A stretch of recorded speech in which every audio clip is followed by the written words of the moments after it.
ආයිබෝවන්. මම අද ඔයගොල්ලොත් එක්ක කතා කරන්නේ බීම නවත්තන්න ඕනේ අයට මත් වතුර බොන එක නවත්තන්නේ කොහොමද කියලා. ඉතින් දැන් බීම නවත්තන්න ඕනේ අයට බීම නවත්තන්නේ කොහොමද කියන එක ගැන තමයි මම කතා කරන්නේ. හැබැයි මෙතන මේ උපදේශන සේවා සපයනකොට එහෙම නැත්නම් මගේ මේ පණිවිඩය අහනකොට බීම බොන කෙනාටත් මත් වතුර බොන කෙනාටත් බීම නවත්තන්න ඕනිකමක් තියෙන්න ඕනේ. සමහර වෙලාවට මේ ඕනෙකම තියෙන්නේ තමන්ගේ පවුලේ අයට. ඉතින් පවුලේ අයට විතරක් වොමනාව තිබිලා බෑ. හැබැයි ඒ වුණත් නවත්තන්න පුළුවන්. හැබැයි ඉතින් ඒක ටිකක් වෙහෙස කරයි. මම එතකොට දෙගොල්ලොන්ගෙන් අහනවා ඔයගලන්ට මේක නවත්තන්න ඕනේද ඇත්තටම? එහෙම නැත්නම් ඔයාටත් මේක නවත්තන්න ඕනේද ඇත්තටම කියලා. ඉතින් එතකොට මත් වතුර බොන කෙනාටත් මේක නවත්තන්න ඕනෙකම තියෙන්න ඕනේ. සමහර අය එහෙම නවත්තන්න ඕනේ නෑ. හැබැයි දැන් අපි බලමු මේක අපි මනින්නේ කොහොමද කියලා. ඇත්තටම මේක මනින්න ජාත්‍යන්තර මට්ටමේ එක ක්‍රමයක් තියෙනවා ඔඩිට් කියලා. මම ඒක කියන්නේ මේ ලොකු වචන දාලා ලොකු වාක්‍ය දාලා බීම නවත්තන්නේ කොහොමද මේක හරහා කියලා වැඩක් නෑ. හැබැයි මේ තක්සේරු කරන්න එපා අපි කොච්චරක් මෙයා බොනවද කියලා. දැන් මගේ ළඟට ආවොත් ඔයා කොච්චර බොනවද කියන එක තක්සේරු කරලා එපා යාට මේකෙන් මිදෙන්න ඕනද කියන එක තීරණය කරන්න කියන්නේ. ඉතින් ජාත්‍යන්තර මට්ටමේ තියෙන අර ඔඩිට් කියන එකේදී බිඳුවෙන් ඉඳන් බිඳුවත් 7ත් අතර නම් ඒක බීම ලොකු ප්‍රශ්නයක් නෙමෙයි. හැබැයි මේ හැසඩ් ඩ්‍රින්කින් කියලා තියෙනවා. ඒ කියන්නේ අනතුරුදායක බීම. ඊට පස්සේ ඇබ්බැහි වීම සහිත බීම සහ බේබදු බීම කියන එක. ඒ කියන්නේ අපි 7යි 14යි අතර නම් එක ප්‍රමාණයක් 21කට වඩා නම් එක ප්‍රමාණයක් එහෙම කියලා තමයි මනින්නේ. මම ඒ ගැන ඕගොල්ලන්ට කියන්නේ නැතුව ඉන්නා. ඒක ඕනේ නෑ ලොකුවට. හැබැයි කේජ් කියන එක ගැන මම ඔයගොල්ලෝ එක්ක කතා කරන්න ඕනේ කියලා හිතුවා. ඒක තමයි ඇත්තටම ඔබට ඔබේ බීම දැන් කේජ් කියන අකුරු හතරක් නෙන්නේ C A G E. මේ අකුරු හතරේ C කියන එකෙන් අපි අදහස් කරනවා ඇත්තටම ඔබට ඔබේ බීම කට් ඔෆ් කරන්න ඕනේ. ඒ කියන්නේ ඔබ කවදා හරි දවසක මම බීම නවත්තනවා. මට බීම නවත්තන්න ඕනේ කියලා ඔබ ඒක යෝජනා කරගෙන ඔබ ඒකට උත්සාහ කළා තියෙනවා. දැන් හොඳයි අද දවසේ පටන් ගන්න එක ජනවාරි 1 වෙනිදාට බීම නවත්තන්න. එහෙම නැත්නම් දෙසැම්බර් 25 වෙනිදායින් පටන් ගන්න. ගොඩක් අය බොන්න නවත්තන්නේ නෝනාගේ උපන්දිනේ දවසේ ඉඳන් බොන එක නවත්තනවා. නැත්නම් නෝනා කටවහලා හොඳින් කතා කරන්න පටන් ගත්ත දවසට බීම නවත්තන. ඉතින් නෝනලත් දැනගන්න ඕනේ හොඳින් කතා කරන්න. ටෝන් එක හැමෝටම ලස්සන කටහඬක් නෑනේ. ටෝන් එක වැදගත්. ඉතින් කියනවා නවත්තනවා කොයි බීම කියලා නෙමෙයි ඔයාට බැරිද ඔය බීම නවත්තන්න කියලා එහෙම කියන්න පුළුවන්. ඉතින් දැන් කේජ් කියන අකුරේ C අකුරෙන් අපි අදහස් කරන්නේ කට් ඔෆ් කරන්න ඕනේද? ඔයා කවදා හරි දවසක බීම නවත්තන්න ඕනේ කියලා හිතලා බැලුවාද? ඉතින් එහෙමනම් එහෙම උනේ මේ නවත්තන්න ඕනේ කියලා හිතලා ආයි බැරි උනේ ඇයි? ඒකත් හිතන්න එපා. ඇයි බැරි උනේ? ඇයි කොතනද හිත බින්දුනේ?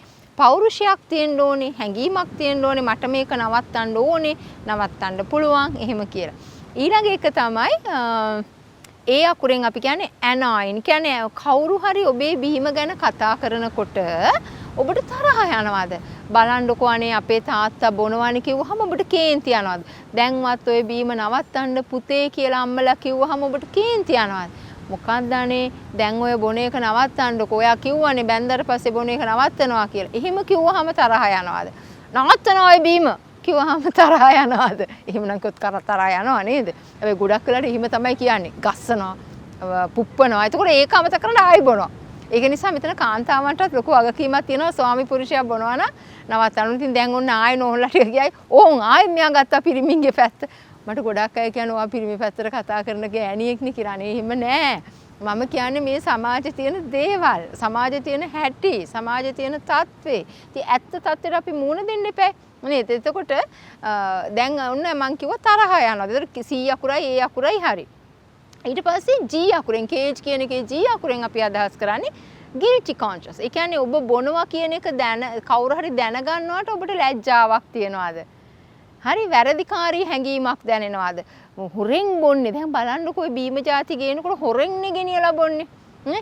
මේ එතකොට මම අර කලිනුත් කිව්වේ ටී-ෂර්ට් අස්සේ ගහගෙන ටී-ෂර්ට් එක මෙහින් හංගගෙන මෙහිම හොංගගෙන එහෙම තමයි ගෙනියලා බොන්නේ. එතකොට ඔබට වරදකාරී හැඟීමක් දැනෙනවද කියන එක ගැන හිතලා බලන්න. එහෙමනම් මේ බීම නවත්තන්නත් ඔබට ඕනිකමක් තියෙනවා. වරදකාරී හැඟීමක් තියෙනවා. එතකොට ඒක නිසා මම හිතනවා ඒක ගැනත් හිතලා බලන එක හොඳයි. ඊට පස්සේ E කියන එකෙන් අපි අදහස් කරන්නේ මොකද? කේජ් කියන අකුරු වලට C A G E. E කියන්නේ eye opener. ඔගොල්ලෝ උදේ පාන්දර නැගිටින්නේ බොණ්ඩ බලාගෙනද? ඒ වගේම withdrawal syndromes කියලා එනවා. ඒක හරිම මෙහෙම. හරි උදේට ඇස් අරින්නවත් බෑ මත් වතුර නැත්තම්. කෝප්පයක් අල්ලන්න බෑ. මෙහිම අත ගැහෙනවා. ලියන්න බෑ. මෙහිම අත ගැහෙනවා. ඒ කියන්නේ eye opener. ඊයකුරෙන් අපි අදහස් කරන ඇස් දෙක අරින්නෙම බොණ්ඩද. ඒගොල්ලෝ මේ ඇවිදින් මේ නැගිටලා මොනවද ඒවට කියන්නේ කටේ තොල ගන්න අර මේ රන් කිරි වෙනුවට මත් වතුර තොල ගෑවා වගේ තමයි ඇවිදින්නේ. ඉතින් ඒක එහෙම වුණොත් ඒ තත්ත්වයක් යටතේ නම් අපි බීම පාලනය කරන්න ඕනේ. දැන් මට කියන්න ඕනේ දැන් එහෙම බීම නවත්තන්න ඕනේ අයට ඉස්සෙල්ලා අපි තක්සේරු කරගන්න ඕනේ. ඉතින් මං අහනවා ගොඩක් වෙලාවට කොච්චරක් බොනවද? කොයි වෙලාවටද බොන්නේ?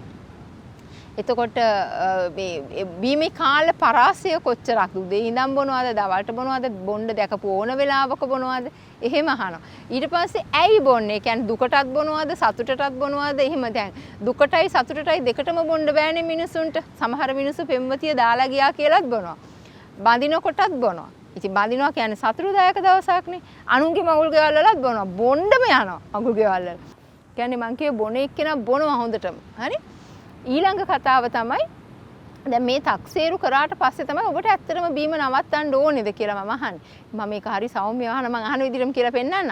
හොඳයි. බොහොම ස්තුතියි මාව හම්බ වෙන්න ආවට. ඇත්තටම මහත්තයාට බීම නවත්තන්න ඕනේද? ඒ සමහර මාතෘ කෙලින්ම කියලා තියෙනවා. ඉතින් ඕම ඇව්වා නම් ඉතින් ප්‍රශ්නේ අපි කතා කරනවානේ. කියලා ඉතින් එහෙම අහන්න හැමදාම බෑ. මොකද ඕගොල්ලෝ ළඟ ඉන්න කෙනා මේකෙන් ලොකු පීඩනයකටපත් වෙලා ඉන්නේ. ඊළඟට ඔබේ අනාගත අරමුණුත් එක්ක දැන් තියෙන අරමුණු ගැලපෙන්නේ නැහනේ. ඔබට අනාගතයේදී ගයක් හදන්න ඕනේ. වාහනයක් ගන්න ඕනේ. ඉඩමක් ගන්න ඕනේ. දරුවන්ට හොඳට උගන්වන්න ඕනේ. යහපත් පෞල් ජීවිතයක් ගත කරන්න ඕනේ. හැබැයි මේ සියලුම ක්‍රියාවලීන් වලට ඔබේ බීම බාධාවක් වෙනවා. එතකොට අනාගත අරමුණුයි දැන් තියෙන අරමුණුයි අතරේ ලොකු වෙනසක් තියෙනවා. ළමයි ඉස්කෝලේ ගිහින් ඉගෙන ගන්නෙ නැහැ. ගයක් හදන්න තියෙන හීනේ නැති වෙලා නෝනාගේ රත්තරන් බඩු සේරම සින්න වෙලා නෝනාට තියෙන කායි කාශාවන් සපුරන්න විදිහක් නැහැ බීලා ගෙදර ඇවිල්ලා වැටිලා නිදිය ගන්න මිනිහෙක්ව දකින්න තේරුණා. එතකොට ඊළඟට ඔබ රෝගී වෙනවා. ඔබේ හැම ඇකිලෙනවා. බොන්නේ නැති කෙනෙකුයි බොන කෙනෙකුයි අතර කොච්චර ලොකු වෙනසක් තියෙනවද කියලා බලන්න. අපි ඒක ඔබට දැනෙන්න ඕනේ. බොන්නේ නැති පිරිමිලා මේ ගොඩක් වෙලාවට හරිම වෙනස්. දැන් ඔබට මම කිව්වා දැන් සමහර ගොඩක් මහත්තුරු නෝන්ලා අපි දෙන්න පොඩ්ඩක් එකට අඩියක් ගහනවා කියලා එහෙම කියනවා. ඉතින් මම ඒක දිහා මම ඒගොල්ලන්ට විවේචනාත්මක ඇහෙන් බලන්නෙවත් කියන්නෙවත් නැහැ. මොකද මේ මිනිස්සු අඩු ගානේ ගෙදර ඉඳලා දුකයි සැපයි දෙකම නෝනත් එක්ක බෙදා ගන්නවා කියලා. ඒගොල්ලෝ එහෙම තැන්වල තියෙන ප්‍රශ්නත් එක්ක කතා කරනකොට ඒක මම වැඩි ලොකුවට සිල්ලරට සලකන්නේ ලොකුවට සලකන්නේ නැහැ. ඊළඟ එක තමයි අපි කල්පනා කරන්න ඕනේ ඇයි බොන්නේ? ඇයි බොන්නේ? මොන කෙනෙක් කියනවා එක්කෙනෙක් බොන්නේ සල්ලි වැඩි හින්දා. අනිත් කෙනා බොන්නේ සල්ලි නෑ ණය වෙලා හින්දා. ඉතින් ඇයි දැන් අපි ඇයි බොන්නේ කියන එක ගැන වෙනම කතා කරමු. එතකොට නෝන්ලා කැමතිනේ ඇයි බොන්නේ කියලා දැනගන්න. මහත්තුරුත් කැමතිනේ ඇයි බොන්නේ කියලා දැනගන්න. අපි ඒක වෙනම කතා කරමු. ඉතින් එතකොට අනාගත අරමුණුයි අපේක්ෂායි එක්ක මේ බීමත් එක්ක තියෙන ගතිගුණ සේරම පැටලෙනවා. ඒ කියන්නේ දැන් මේ බීමත් එක්ක තමන්ගේ අනාගත අරමුණු අපේක්ෂා සියල්ලම බිඳිලා විසිරිලා යනවා. ඒක තේරුම් ගන්න ඕනේ. ළමයි ඉගෙන ගන්නේ නැහැ, ගෙයක් හදන්න බෑ, ණය වෙනවා, ඒ වගේ ප්‍රශ්න ගොඩක් තියෙනවා. දැන් මේ බීමත් එක්ක ඉස්සෙල්ලාම පවුලේ අයත් උදව් කරන්න ඕනේ. බොන්න තියෙන අවස්ථා පුළුවන් තරම් මග අරින්න. දැන් අපි හිතමු යාළුවා කෙනෙක්ට අදට විතරයිනේ. චුට්ටක් බොමු. අකද්ද මචං. ඔබ ගෑනිට බයේද? ඔහොම තමයි යහන්නේ. ඉතින් මොකද මේකෙන් මිදෙනවට කැමති නෑ සමහර යාළුවෝ. අපිව අඳුරට අදින මිනිස්සු වැඩි. එතකොට කියන්න පුළුවන් වෙනෝනේ බෑ අනේ එහෙම බොන්න නම් බෑ කියලා. එහෙම තැනකට ෆෘට් ජූස් එකක්වත් ගෙනියන්න පුළුවන් වෙන්න ඕනේ. බොන්න හිතේ කියලා හිතන සාද මග අරින්න. යන්නේ නැතුව ඉන්න. එතකොට ගෙදර පවුලේ අයත් උදව් කරන්න යාට දැන් යා වෙනස් අපි මෙයාට උදව් කරන්න ඕනි කියන අදහසෙන් ඉස්සරහට යන්න. හරි? ඒකට මම වෙනම ඔයගලන්ට කතා කරන්නම්. ඒක ගැන මම කියන්නම්. ඒ කියන්නේ කොහොමද ඒකේ ක්‍රියාවලිය සිද්ධ වෙන්න ඕනි කියන එක ගැන මම කතා කරන්නම්. මේ දැන් පවුලේ අයත් කියන්න ඕනේ දැන් ඔව් අපි බීම නවත්තපු එක ගැන අපි ගොඩක් සතුටුයි අපි උදව් කරන්න. පවුලේ අයත් එකතු වෙලා කැරම් ගහන්න, කාඩ් ගහන්න, එතකොට වෙන ක්‍රීඩා කරන්න, සින්දු අහන්න, ගෙදර ඇතුලේ රැඳෙන්න උත්සාහ කරන්න. පුළුවන් තරම් බොණ්ඩ තියෙන අවස්ථා මග හරින්න. දැන් ඔබට මතකයිනේ මම කේජ් කියන එක කියලා දුන්නා. ඊට පස්සේ ස්මාර්ට් කියලා තියෙනවා. ඒ කියන්නේ කොහොමද අපි මේ බීම නවත්තන්නේ කියන එක ගැන ඔබට අදහසක් තියෙනකොට ඒකට උදව් කරන්නේ කොහොමද කියලා. පවුලේ හැමෝම ඒකට උදව් කරන්න ඕනේ. නැන්දලා, මාමලා ඔක්කොමලා උදව් කරන්න ඕනේ. Thank you. ඔගොල්ලෝ බොන්න ඉතින්. තේ එකකුත් හම්බුණා ඉතින් උදේ ඉඳන් මේ අපි මේ එන ගමන්නේ. ඒකත් බිබී කතා කරන මම බොනේ තේ. මේ තේ බිවර කවන්නේ නැහැ කොච්චර වෙයි සීනි අඩුවේ බොන්න. ඉතින් ඕගලන්ට ගොඩක් මේ බීම ගැන තියෙන ප්‍රශ්නවලදී ගොඩක් අයට තියෙන ප්‍රශ්නයක් තමයි මුදල්. ඇත්තටම ආර්ථික කළමනාකරණයක් කරගන්න බෑනේ ගොඩක් බොනකොට. ඒක අපි හරියට තේරුම් ගන්න ඕනේ. දරුවෙකුට කිරිපිටි අරන් දෙන්න තියෙන සල්ලි, දරුවට ඇඳුම් අරන් දෙන්න තියෙන සල්ලි, දරුවට සමහරවිට බෙහෙත් ගන්න තියෙන සල්ලි. මම දකින්න සමහර තාත්තලා ඉන්නවා ළමයා ලෙඩ කියලා ඒකටත් බොනවා.